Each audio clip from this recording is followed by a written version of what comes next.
할렐루야. 네, 오늘 수요 기도회 특별히 2, 6, 10 남성교회 헌신 예배에 참여한 우리 모두에게 하나님께서 은혜와 평강을 허락해 주시기를 간절히 소망합니다. 또한 선포되어지는 말씀이 저에게도 그리고 여러분에게도 은혜가 되는 말씀 되기를 간절히 축원합니다.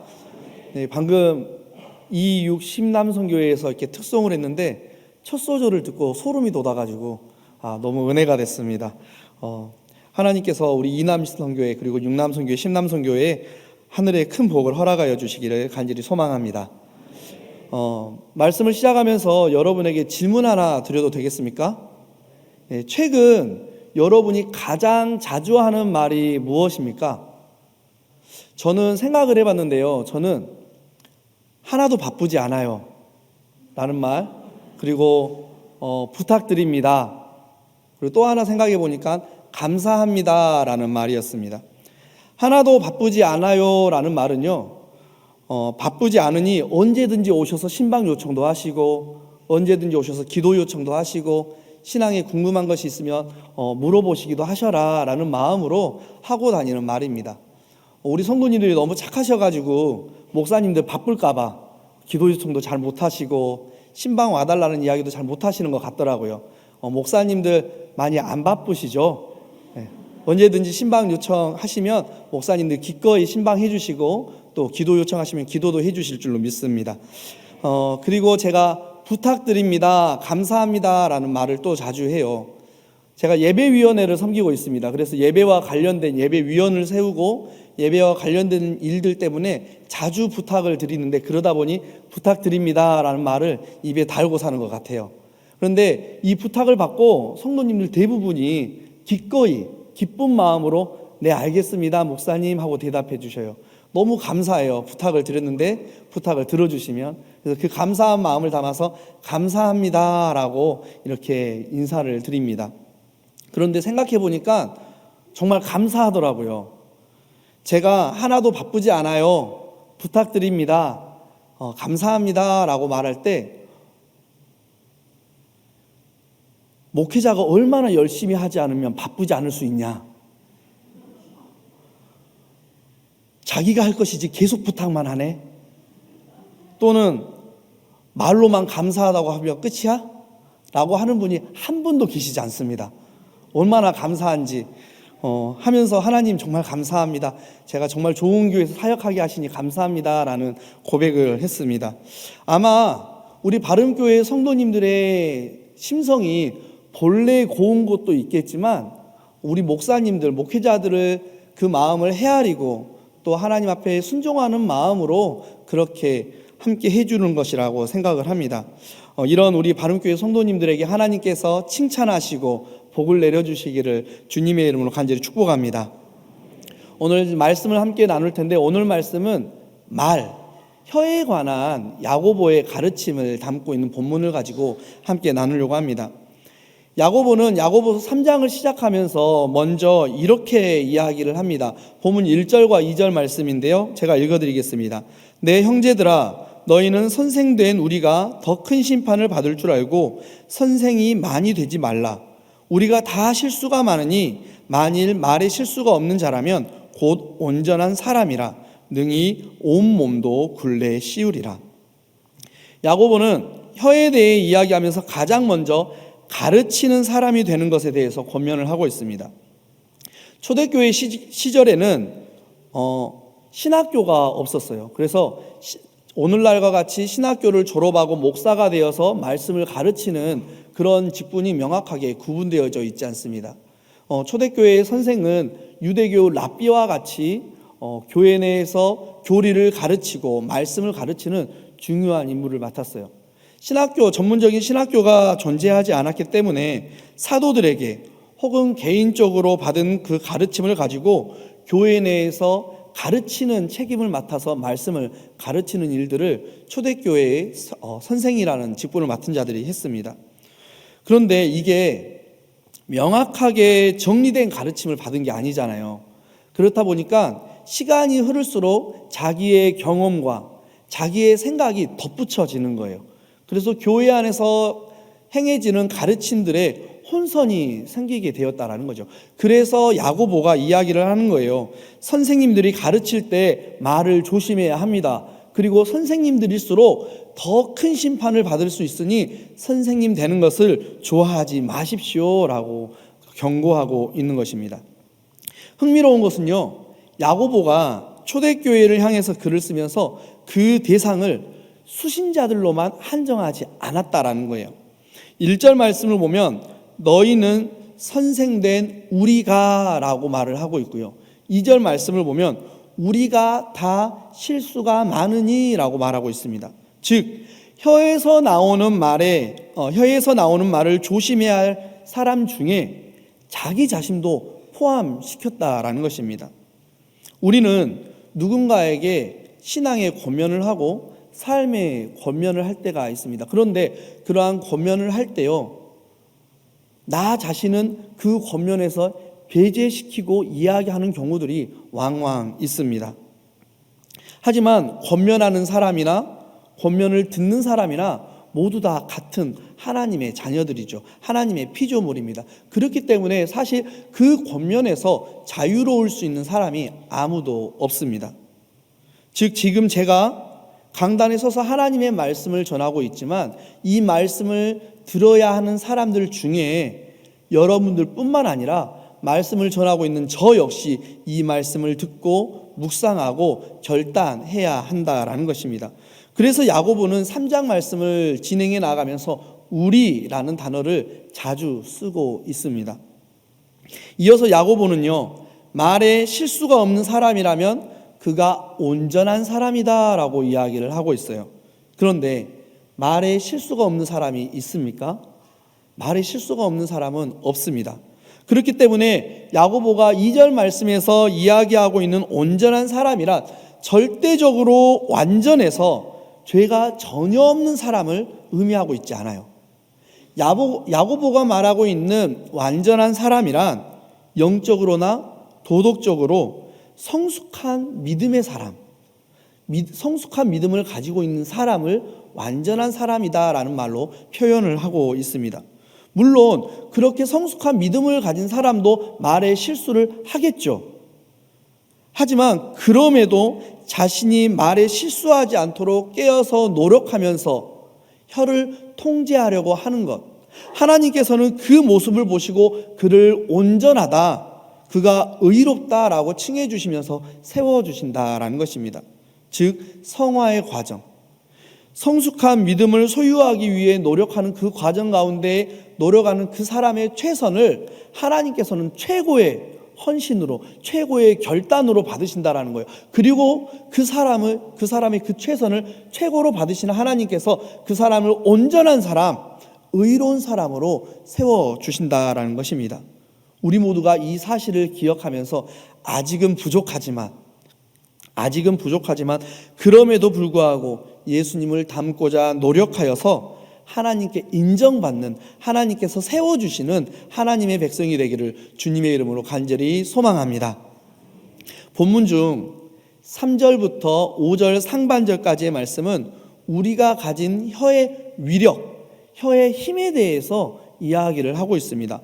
우리 3절부터 5절 상반절 화면에 나올 텐데요, 같이 한번 읽어보도록 할까요? 같이 읽겠습니다. 우리가 말들의 입에 재갈을 물리는 것은 우리에게 순종하게 하려고 그 온 몸을 제어하는 것이라. 또 배를 보라.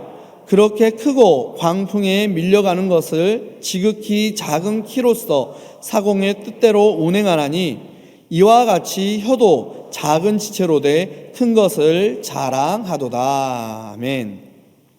야고보는 혀의 위력, 혀의 힘에 대해서 설명하기 위해 두 가지 예를 들고 있습니다. 첫 번째 예는요, 말의 입에 물리는 재갈입니다.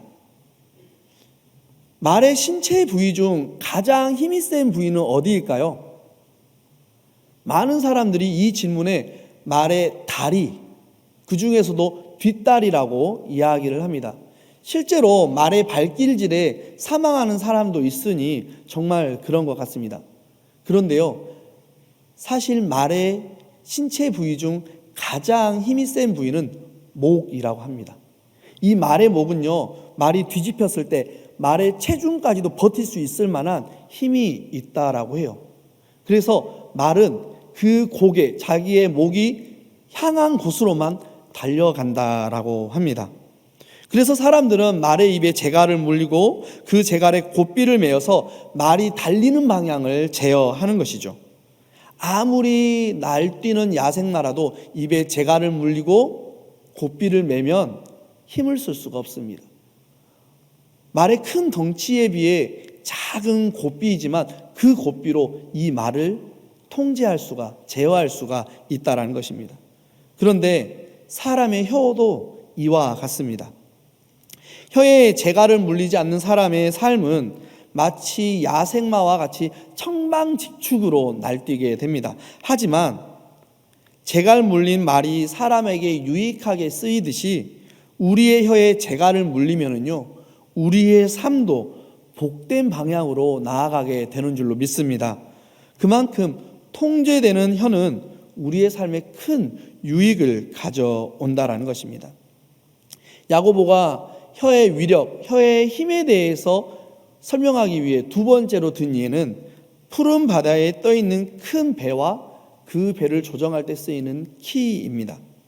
엄청나게 큰 배라고 할지라도요, 배 맨 뒤에 달린 그 작은 키, 그 키로 그 배의 진행 방향을 결정할 수가 있습니다. 풍랑이 있는 바다에서도요, 배의 진행 방향을 결정하는 것은요, 다른 무엇이 아닌 배 맨 뒤에 달려있는 작은 키입니다. 그 작은 키를 가지고 그 큰 배를 움직일 수 있다라는 것이죠. 야고보는 큰 배와 작은 키를 예로 들면서 우리의 인생의 항로도 이와 같다 말합니다. 우리 입안에 있는 작은 혀로 인해 인생의 항로 전체가 결정되는 경우가 우리의 삶에서 너무나 많이 있습니다. 어떤 사람은요, 혀를 통해서 난파선이 되기도 해요. 하지만 어떤 사람은 혀를 통해서 쉴 만한 항구에 도달하기도 합니다. 이렇듯 사람의 혀는 인생 전체를 바꾸기도 하고 그 인생을 결정짓기도 합니다. 그렇기 때문에 저와 여러분이 저와 함께 이렇게 고백했으면 좋겠습니다. 화면을 보면서 함께 따라 읽어볼까요? 함께 고백해 보겠습니다. 같이 고백합니다. 예수님께서 십자가에 죽으시고 부활하심으로 내 죄값을 담당하셨습니다. 나는 그 예수님을 믿습니다. 이제 나는 그리스도의 사람으로 살아가겠습니다. 이제 나는 그리스도를 증거하는 증인으로 살아가겠습니다. 아멘.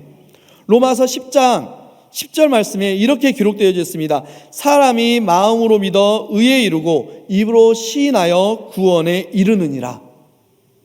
사람이 마음으로 예수님을 믿으면 의에 이르러 하나님과 바른 관계를 맺게 됩니다. 그리고 그런 사람들은 입으로 예수님을 시인함으로써 구원에 이른다라고 로마서 말씀에 기록이 되어져 있어요.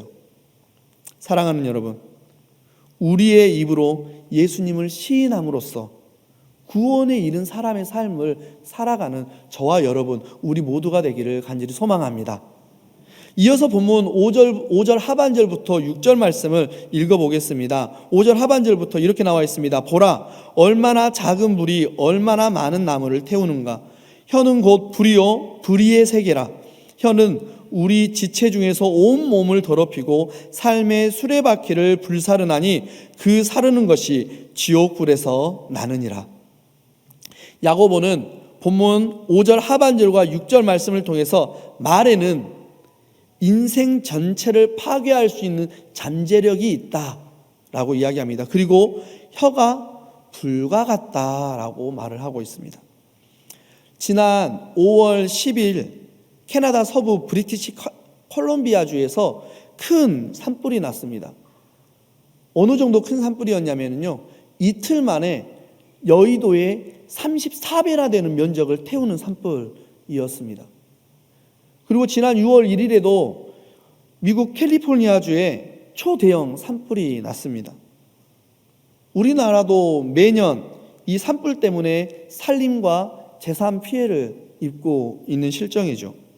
그런데 그렇게 많은 산불들 중에 물론 자연적으로 일어나는 산불도 있겠지만 많은 경우 무심코 버린 담배꽁초 때문에 그렇게 큰 산불이 일어나는 경우가 많다라고 해요.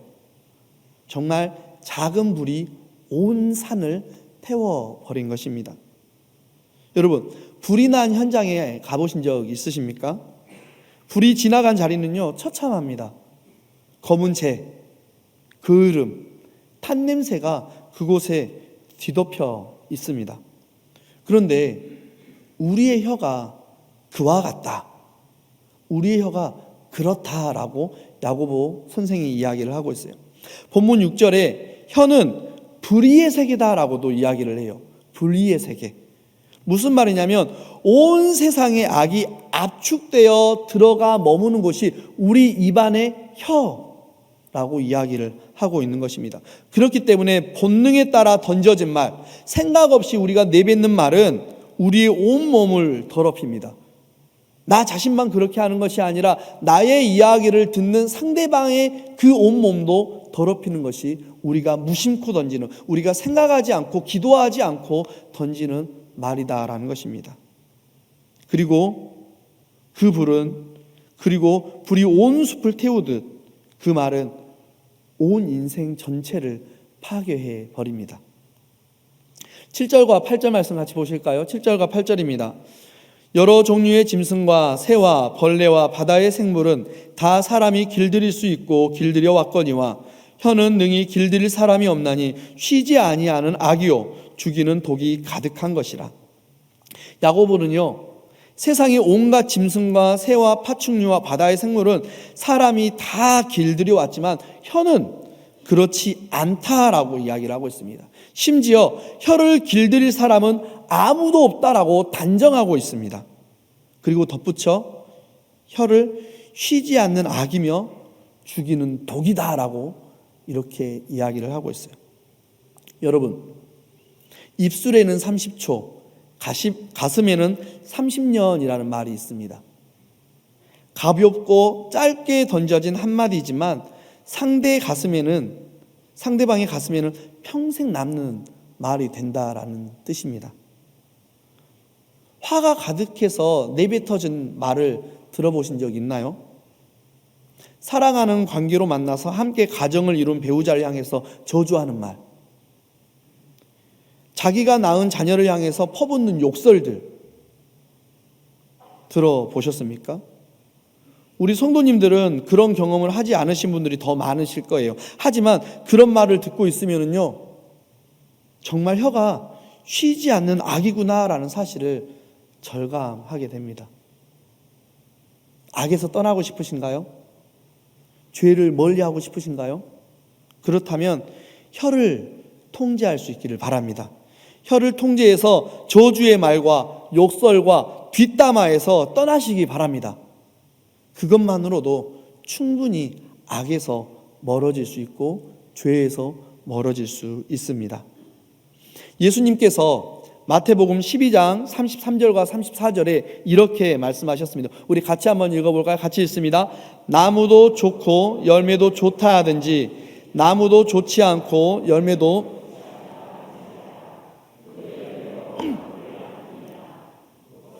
자식들아, 너희는 악하니 어떻게 선한 말을 할 수 있느냐? 이는 마음에 가득한 것을 입으로 말함이라. 아멘. 예수님은 나무와 그 나무의 열매가 다를 수 없다. 또 입에서 나오는 말과 그 마음에 가득한 것이 다를 수 없다라고 말씀하십니다. 그래서 마음에 가득한 것을 입으로 말한다라고 말씀하고 계세요. 야고보도 이와 다르지 않는 논조로 우리에게 이야기합니다. 11절과 12절 말씀 같이 한번 읽어보겠습니다. 11절과 12절입니다.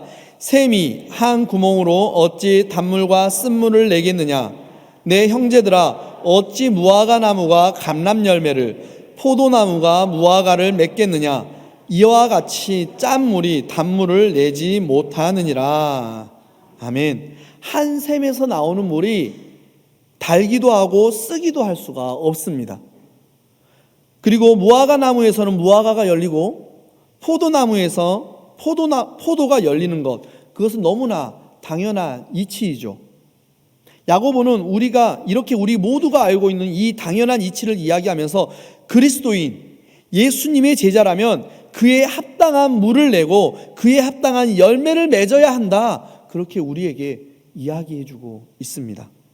사랑하는 성도 여러분, 우리는 한 사람도 빠짐없이 하나님의 형상대로 지음받은 줄로 믿습니다. 하나님의 형상대로 지음받은 하나님의 자녀들에게는요, 특권이 있어요. 그 특권이 여러 가지 특권이 있겠지만 제가 생각할 때 무엇보다 하나님을 복되다, 하나님이 복되십니다라고 찬송하는 그것이, 그렇게 고백할 수 있는 우리의 삶이 하나님께서 하나님의 자녀들에게 준, 하나님의 형상대로 지음받은 사람들에게 준 하나님의 특권이라고 생각을 합니다. 하지만 야고보는 오늘 이야기하고 있어요. 하나님의 자녀로서의 특권인 하나님을 찬송하는 입으로 같은 하나님의 자녀된 형제 자매를 저주하고 있다라고 말입니다. 본문 9절과 10절입니다. 우리 같이 한번 읽어보겠습니다. 본문 9절과 10절 읽습니다. 시작. 이것으로 우리가 주 아버지를 찬송하고 또 이것으로 하나님의 형상대로 지음받은 사람을 저주하나니 한 입에서 찬송과 저주가 나오는도다. 내 형제들아, 이것이 마땅하지 아니하니라. 아멘. 야고보가 앞서서 혀의 위력과 특징들에 대해서 이야기를 했어요. 그리고 본문 9절과 10절에서는 하나님을 찬송하는 것과 하나님의 형상대로 지음받은 이들을 저주하는 이 혀의 이중성에 대해서 이야기를 하고 있습니다. 더불어 성도의 혀가 악의 도구로 사용되어지는 그 모순성에 대해서 지적을 하고 있습니다. 특별히 야고보는요, 9절에 찬송하고 라는 말과 저주하나니라는 이 단어의 시제를 현재 시제를 사용하고 있습니다. 현재 시제를 사용하면서 당시 야고보가 사역하던 그 당시 교회에서 한 입으로 두 가지 말을 하는 일들이 계속해서 발생하고 있었다라는 것을 우리에게 말하고 있어요. 그런데요, 예수님께서는요, 마태복음 5장 21절과 21절부터 26절의 말씀을 통해서 다른 그리스도인들이나 사람들에게 저주의 말을 하는 것을 금지시키셨습니다. 그리고 초대교회 역시 예수님의 가르침을 따라 서로 저주하는 것을 금했어요. 그럼에도 불구하고 야고보가 오늘 이야기하는 거예요. 그럼에도 불구하고 하나님을 찬송하는 입으로 형제와 자매를 저주하는 일이 일어나고 있다라고 말하고 있는 겁니다. 사랑하는 성도 여러분, 우리는 예수님의 가르침을 기억해야 합니다. 누가복음 6장 28절 말씀입니다. 너희를 저주하는 자를 위하여 축복하며 너희를 모욕하는 자를 위하여 기도하라. 또한 사도 바울의 가르침도 우리가 기억해야죠. 로마서 12장 14절 말씀입니다. 너희를 박해하는 자를 축복하라. 축복하고 저주하지 말라.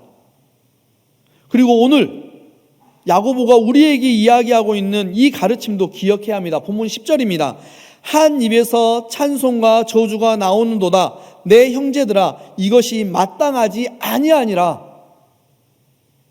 하나님을 찬양하는 입으로 사람을 저주해서는 안 된다라는 것이 이 가르침들의 공통된 내용입니다.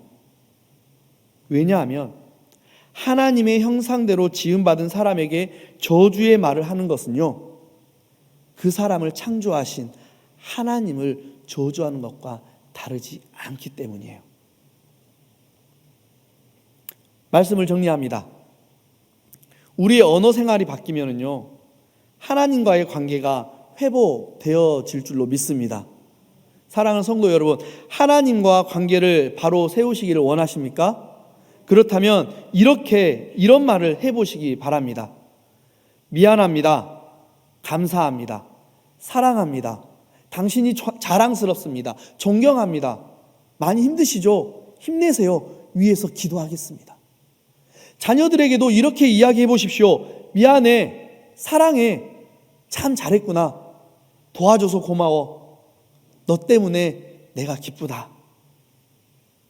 이렇게 말할 때 나와 하나님의 관계가 새로워지고요, 나의 영혼뿐만 아니라 주변에 계신 분들의 영혼에도 큰 유익이 될 줄로 믿습니다. 사랑하는 성도 여러분, 그리고 2, 6, 10 남성교회 회원 여러분, 한 입에서 두 가지 말이 나올 수 없습니다. 야고보가 말하는 것처럼 그것은 마땅하지 않습니다. 옳지 않습니다.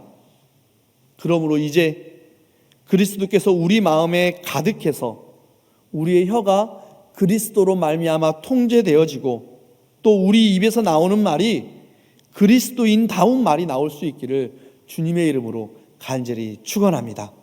기도하시겠습니다. 주님, 우리의 혀와 우리의 입술을 주장하여 주시고 우리의 입술에서 나오는 말이 예수 그리스도와 같은 말 되게 하여 주시옵소서. 하나님을 찬송하는 우리의 입으로 내 형제와 내 자매와 내 자녀를 저주하지 않게 하여 주시옵소서. 그리하여 하나님 앞에 더욱더 성숙한 믿음으로 서기를 노력하는 우리 바름의 모든 따뜻한 가족 공동체가 되게 하여 주시옵소서. 예수 그리스도 이름으로 간절히 기도합니다. 아멘.